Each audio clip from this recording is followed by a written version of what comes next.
Hello, আসসালামু আলাইকুম বন্ধুরা। এই যে দেখো, আজকে হলো শৈল মাছ ভুনা করলাম টমেটো দিয়ে, কাঁচামরিচ দুফালি করে দিয়ে আর ধনেপাতা দিয়ে। এভাবে মাছটা ভুনা করে খাই, আমার খুবই ভালো লাগে, আমার পছন্দ আর কি। আর আজকে সামান্য একটু ঝোল দিয়েছি, একদম পানিটা শুকায় ফেলিনি, একটু ঝোল দিয়েছি, মানে একটু মাখা মাখা টাইপের। আর এই যে দেখো, যেহেতু শীতকাল চলে আসছে তাই শীতকালে সবজি রান্না করলাম, সব কিছু সবজি দিয়ে। ভালোই লাগে এভাবে সবজিটা রান্না করে খেতে। আমি প্রচুর পরিমাণ খাই, মানে ভাত নেই অল্প, কিন্তু সবজি প্রচুর খাই, ভালো লাগে। শীত আসলেই আমি এই সবজিটা রান্না করে খাই, কম বেশি সবাই এটা রান্না করে খায়। শীতের দিনে অনেক ধরনের সবজি পাওয়া যায়, তো খেতে ভালোই লাগে।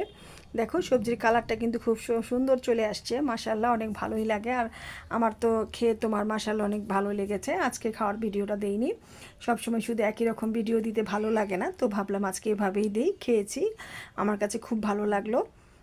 স্বাদ পাওয়া যায় আর কি বিভিন্ন ধরনের সবজি। আর এই যে দেখো, পাতলা মসুরি ডাল রান্না করে নিয়েছি।